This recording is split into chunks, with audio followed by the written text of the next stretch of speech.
What's up guys, Diesel Doug here, back with another video. I know I kept saying I'm gonna do a video on like a Q&A on all the questions I get on this thing.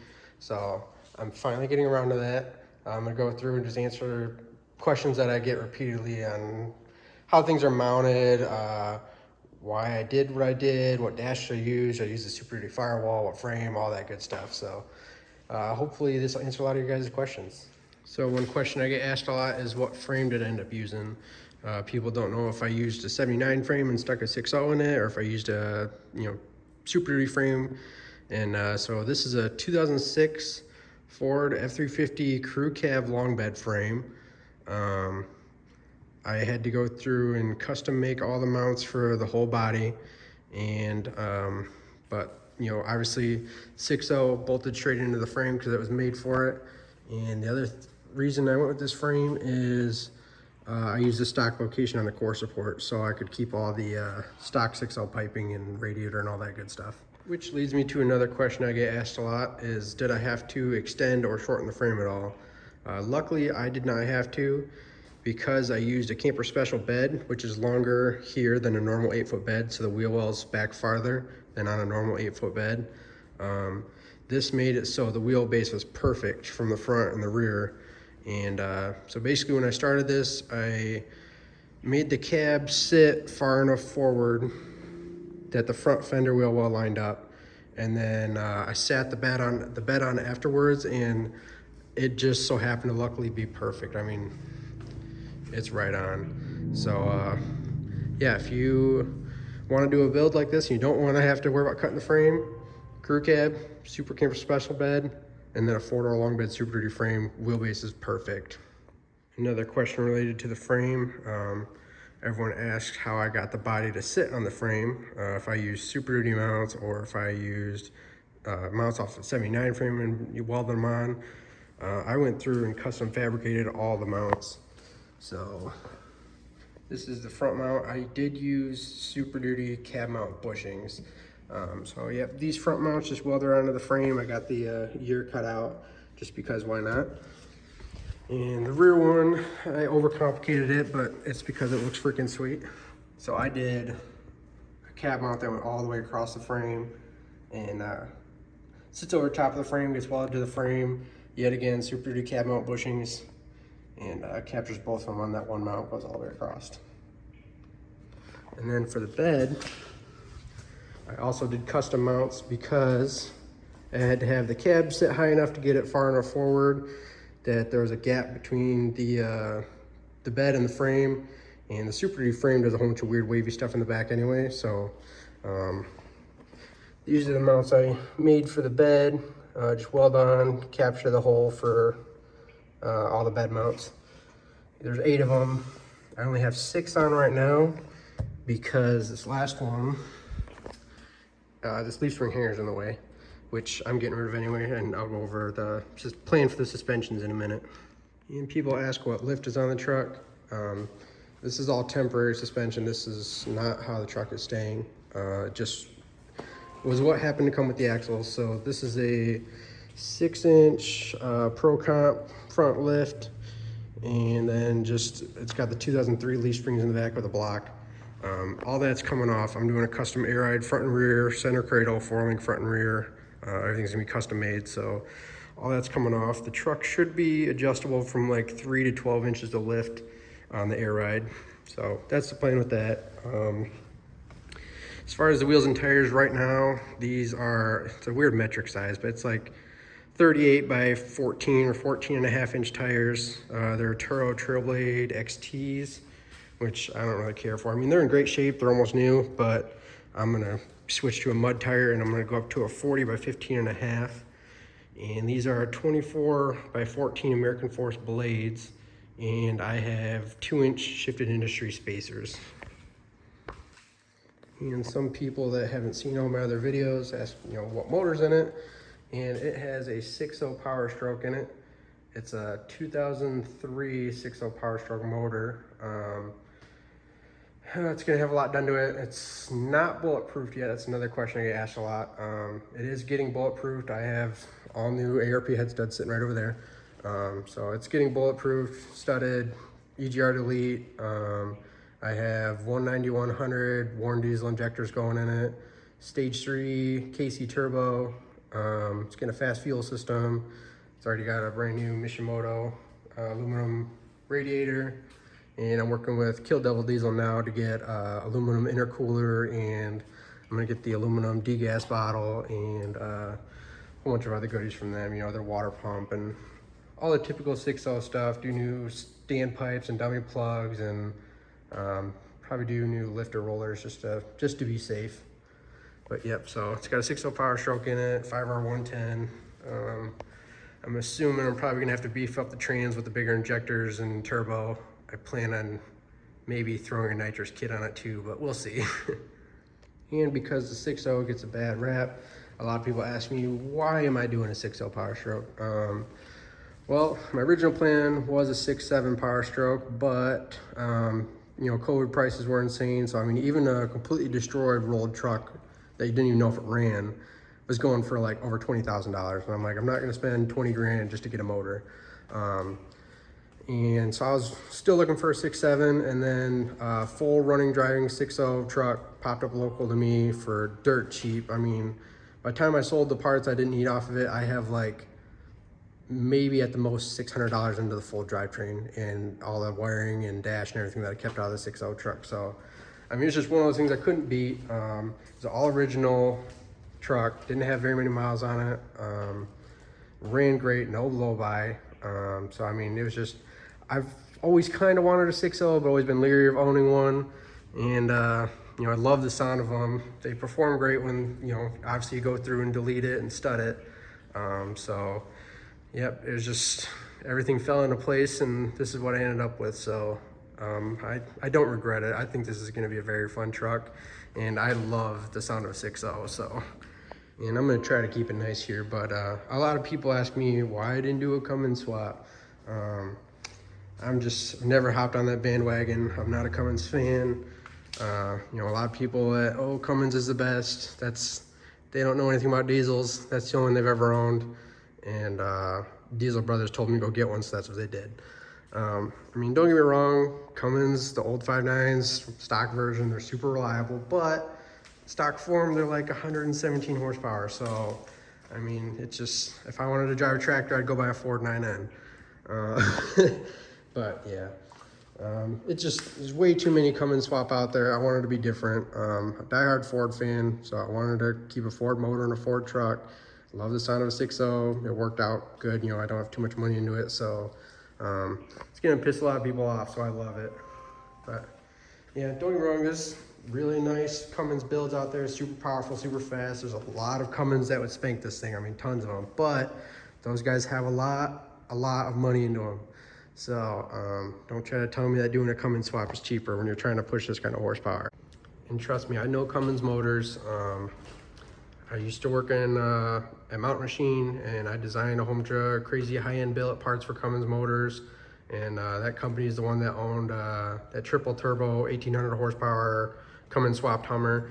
And that thing's nuts. That's the only Cummins I've ever been in that impressed me. That thing is stupid fast, but crazy amounts of money into that thing. I've built custom parts for Cummins swaps for Kenny Hawk, for industrial injection, and Steve Darnell. I mean, I'm familiar with the Cummins stuff. It's not my thing. I think they're, you know, overhyped.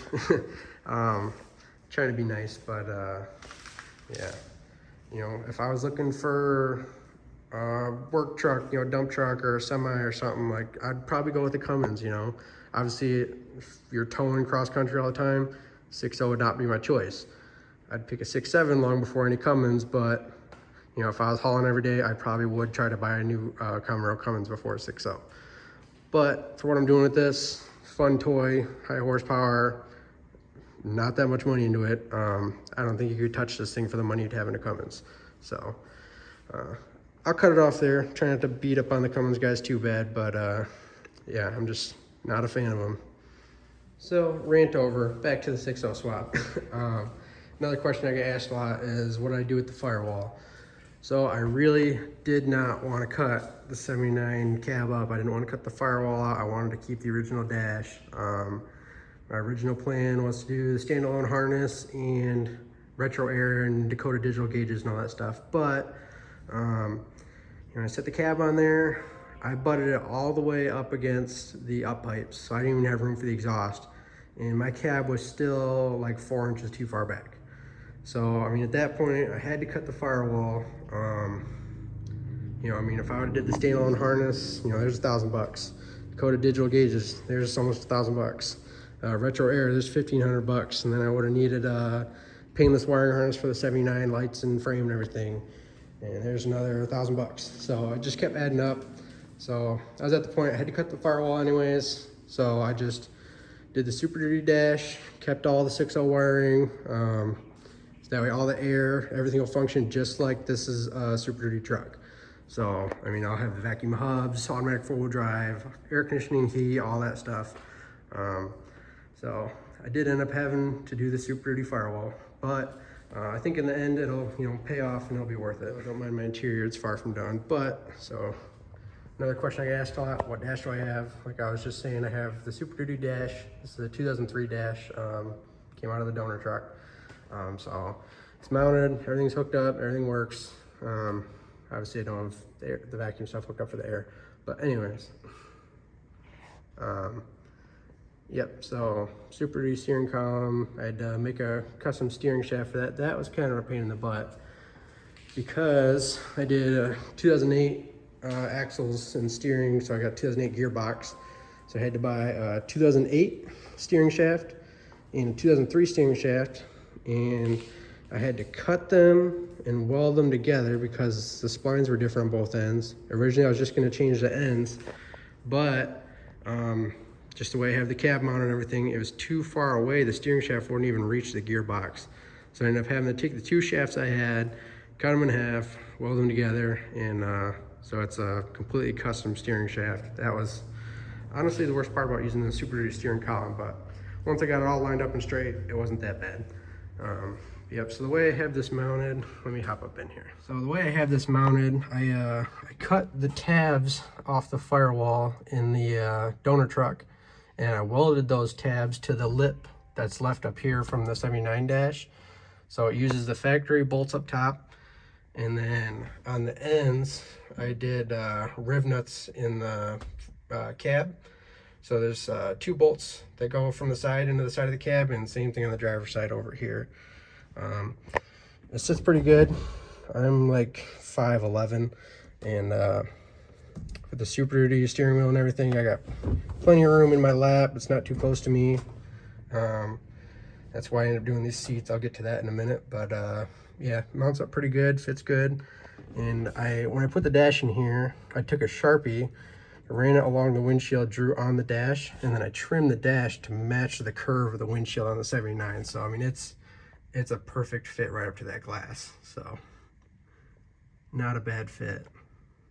I can do more videos when I take the dash out to show you guys exactly what I did, but I don't want to take the dash out right now. So I will do a video later on the dash, because I know it's hard to explain, it's hard to visualize it without actually seeing what I have going on behind there. I did have to do some trimming on the edge of the dash and the metal brackets that go underneath it. Yet again, kind of hard to explain with it on there, but if you're looking at a Super Duty dash, there's a metal plate that runs this way, and then it's an angle, so it runs straight out this way. Basically, I had to cut that flush to get it to tuck in here.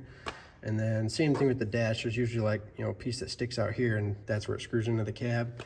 So I had to trim that off on the edge, but it's a pretty clean install, and the door's still shut good, so can't beat it. So for what I did for seats, I didn't do what I originally planned.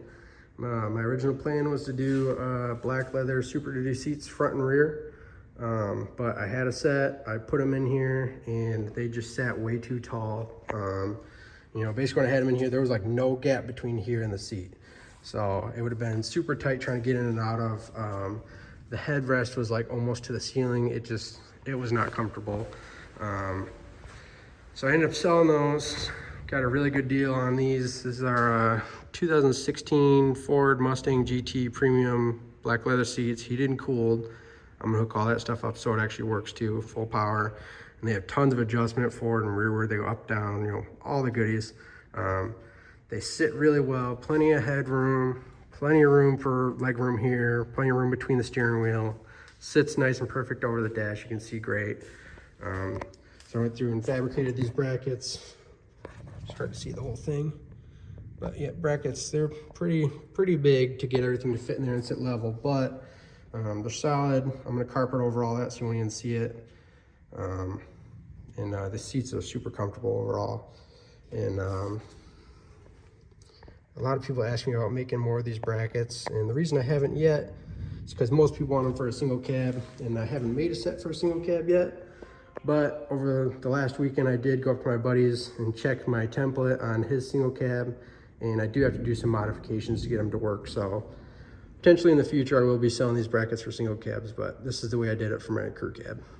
I don't have rear seats in yet. I just have a whole bunch of new parts back here, but what I'm looking at is doing the like 2010-ish, 12-ish, I don't know if Chevy's too well, but that body style, their extended cab 4-door, their rear seats, you know, fold up nice, and I think they're going to be short enough to still fit back here, because I have a Super Duty extended cab seat, and it's plenty of room, everything, but it just doesn't fold up nice, and it's hard to find a black leather extended cab Super Duty seat.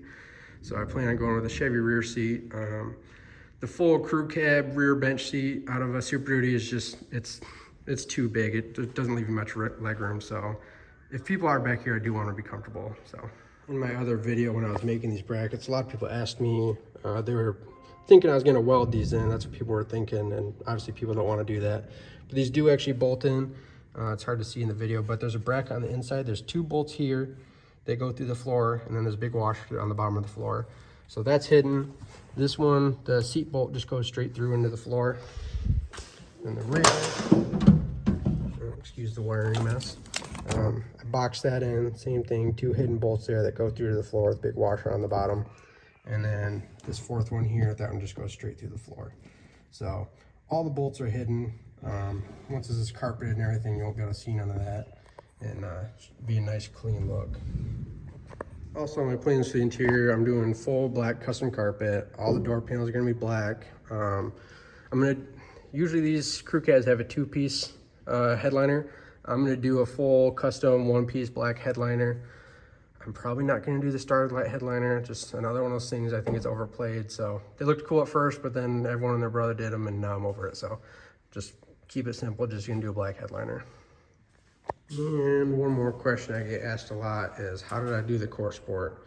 I'm gonna have to do a separate video on this, which I think I actually do have an older video explaining how I did it. But basically, it's hard to see because I have the grill on right now. But basically, I kept the center section out of the Super Duty Core Support. I cut from like here over off of it. So basically where the headlight buckets would mount on the Super Duty, there's like stitch welds that hold the metal bucket part onto the Core Support. I cut all the stitch welds and pried it off so it's a nice clean, you know, I'm not just chopping shit off it. I actually cut the welds and took the whole bracket off on both sides so it's nice and clean.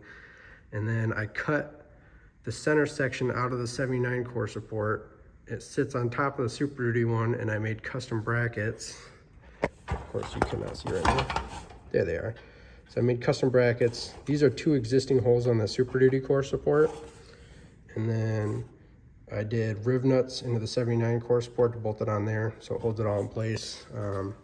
I am going to add 2 more on the back side to go down here just to add some more bracing up top, but it's super solid even just with those 2 brackets. But that's the way I did it. That way I can keep you know, all the stock intercooler and radiator and piping and keep all that stuff stock, so I'm not fabricating every single part that goes on into this thing. I wanted to try to keep it, you know, if I need a part for this thing, I can run to the store and get it. But I mean, obviously that's not true with a lot of the stuff because I did have to fabricate a lot, but you know, engine bay wise, mechanically, I wanted to try to use as much OEM stuff as I could. The other thing I did, I originally thought about welding the 79 Core Sport to the Super Duty one, but I did the brackets just because it is a 6.0. If I ever do need to lift the cab on this thing for some reason, I can basically pull the cab, front fenders, and the 79 Core Sport all up at once, and I can leave all the, you know, the cooling packs up front. I can leave all that stuff there with the whole motor and everything. So if I ever do have to pull it, it should be a little easier. But so that was my thought process there. And I will do a video separately on the Core Sport 2 thing, because that's something I do get asked a lot, and I can't really get a good video for right now. And I think the number one question is, what the hell is that door on the side of the bed? So this is a Super Camper special bed. So what that means is this opening is so you can fit a full-size spare tire inside here, which that's the reason why this wheel well is back farther, is to make room for the spare tire. But what I'm going to do with it, since I'm doing full air ride, I'm going to mount my air compressors and tank and onboard air controller in here. So I'm going to have compressor here, big tank in the middle, and then have my controller here in the middle with all my lines running off of it. I plan on doing like diamond plate over top of this just to clean it up a little bit, make it reinforce it a little bit. I'm going to get rid of these factory style latches and put hinges in here with hydraulic struts. And I want to do like a remote pop on this.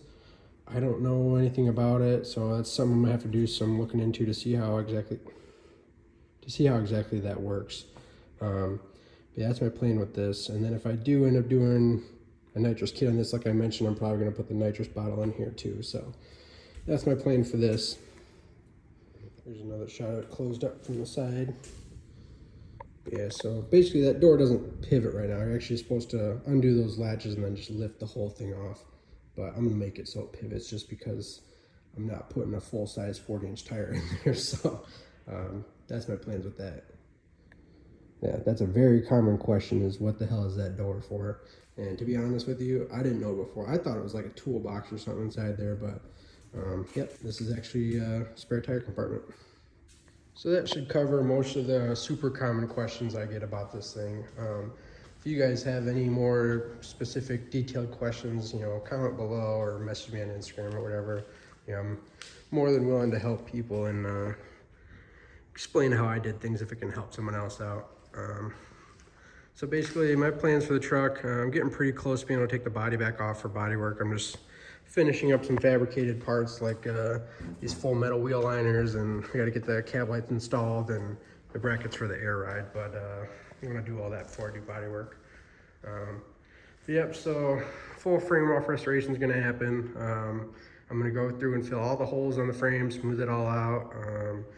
Like I said, the full custom air ride, 4-link front and rear axle trusses. All the frame and axles are gonna be black, and then I'm gonna do like a burnt orange powder coat on the 4-link bars and the overlays and all the piping and stuff on the motor. The truck's gonna be a really dark blue, almost black. I don't wanna say a specific color name yet because I'm probably gonna change my mind. But yeah, it's definitely gonna be a super dark blue. All the lights are gonna be LED, all smoked out, all white lights in the front. Obviously you have to be red in the back, but and then I'm gonna do custom grill, which you see I already started my cardboard template of it. And then, beefy bumpers front and rear.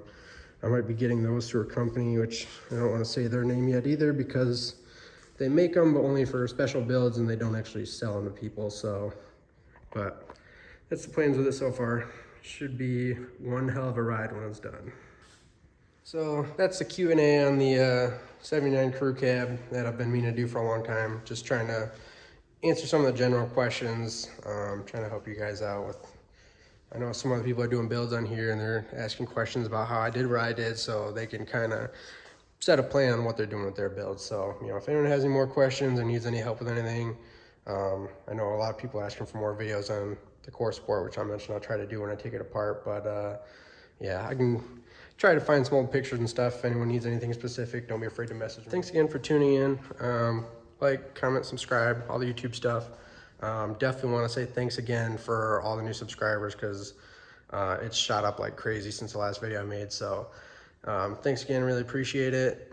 Like the videos, subscribe, it really helps get across to other automotive enthusiasts, truck enthusiasts, Powerstroke enthusiasts, Ford people. So especially old body style people, got a lot of people that love the dent sides and love the OBS Fords. So really appreciate you guys. See you in the next video. Also, watch out. I may be adding another truck to the fleet, so you'll be seeing a video of that one if I do end up getting it. A of course, it's another project truck, but something I've wanted for a long time, and they're hard to find and killer deal. So those three things adds up to me buying another truck. So there'll be another one sitting here. And no, it's not my black truck. I still have it though, didn't sell it, but might be adding another one to the fleet. So keep your eyes peeled.